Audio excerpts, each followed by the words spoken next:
Well, it is election season and there's another book out on Narendra Modi, and this time it's been written by our former colleague Vivian Fernandes. Vivian, appreciate you joining us here on India Business Hour. Let me start by asking you about where the truth really lies as far as the Gujarat development model is concerned. There are two extreme positions. One camp that wants to claim that all this business is humbug, it's far from reality, and the other, the camp that belongs to the Jagdish Bhagwatis of the world that believe that Gujarat's development model is what India's development model ought to be. Is the truth somewhere in between? Shireen, there's nothing more you can say about Modi, as I said, because he's after all his own megaphone. He is whatever he wants to say about himself, whatever he wants made known is out there hanging in the open. I've tried to look at Modi differently from the point of view of the liberal Indian who believes in the rule of law, who believes in individual liberty and free markets. There are some people, the supporters of Hindutva, who regard Modi as a messiah and who believe that development is important, justice be damned. I do not belong to that camp. There are others, the leftists particularly, who want to attack Hindutva politics, and I'm one of those who believe that religion should not be used for political mobilization in a liberal democracy. But I also say that if you want to attack Modi's politics, don't discredit his economics, because his economic record is very good. How much better is the economic record? Because if you just look at the numbers, whether it's in terms of FDI flows or it's in terms of the absolute growth rate that the state has recorded, it's not as if there's a substantial difference over other states like Maharashtra, for instance. In fact, in the case of FDI, states like Maharashtra and Delhi have actually bettered Gujarat in terms of inflows. So what's your own assessment of where Gujarat really lies as far as the development model is concerned when you compare it to other states? Which is why I say that Gujarat under Modi has done very well, but his record is not exceptional. 9% growth from 2001 to 2011-2012, annual average growth is very good. Other states have done it. For example, Haryana, which has a higher GDP per person, has done as well. Maharashtra, whose GDP is better than that per person, GDP per person is better than that of Gujarat, is slightly one step back at 8% growth. Tamil Nadu, whose GDP per person is slightly higher, has also done equally well. So that is why I said that Gujarat's growth under Modi has been very good but not exceptional. Regarding FDI, see, Bombay has been a traditional commercial capital, so Bombay gets the most amount of foreign direct investment. I have done a calculation from January 2000 to January 2011, and Bombay got about $44.5 billion. Delhi, being the political capital, got about $22.5 billion, and in the $25 billion.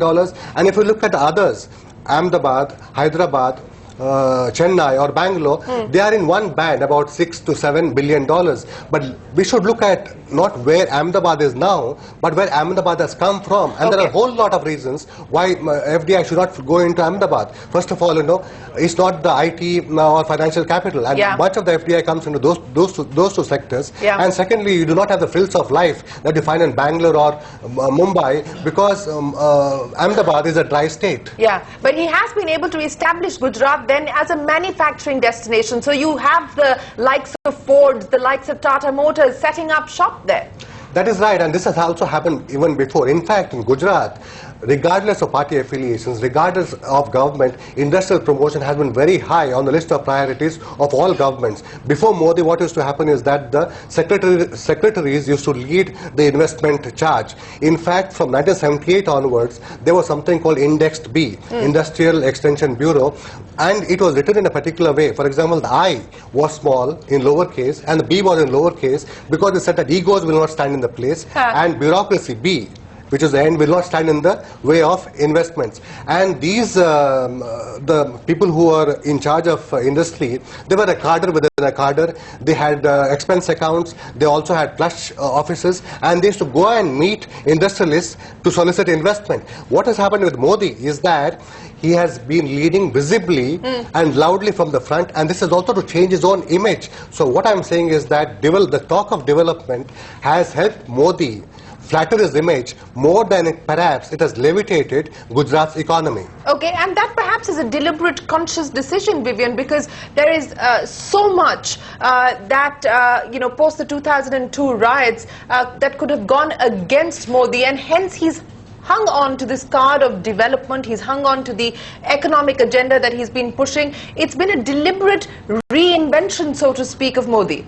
That is true, and he succeeded admirably. In 2002, he was a political untouchable. Today, he is the most acceptable person, and I say in my book that the cult of development has made Modi acceptable. And what is wrong in a person tom-tomming? Modi does not belong to the Infosys school of under-promising and over-delivering. See, Narayan Murthy and Narendra Modi, the initials may match, but they're not the same person. A politician has to oversell. He's not a journalist who believes in understatement. Sure. So, give him credit for what he has done. So more than the Gujarat model of development that everyone seems to talk about, is it really the Modi style of execution that one should focus on? Yes, I also find, because I've been going to Gujarat since 2008, that Modi is one of those few rulers currently, perhaps the only one, who has got a philosophy of governance. I believe that he is a compulsive campaigner. He campaigns not only during elections, but also in between. And that is his way of, preventing the administration from getting inertia, from keeping it energized, making it energized. Secondly, taking it to the rural areas so that it can be in touch with the grassroots. And that is why he has campaigns like Krishi Mahotsav, where the entire government goes to the people. Also school enrollment drive, the Praveshotsav or the Gunotsav, quality drive, where it's not an education department initiative only. Right. It's an initiative of the entire department, and I think you have done work on this. So the whole idea is to break silo mentality and make sure that the government functions as a cohesive whole. Absolutely. That was our assessment as well, that it was more execution that actually transformed the policies on the ground as opposed to any great new innovative ideas in that sense. But Vivian, finally I want to ask you, do you believe that this is a man who will be able to pull a coalition together? This is a man who will be able to replicate the success that he's managed to pull off in Gujarat at a national level? Because that is clearly what the markets, what investors are betting on today.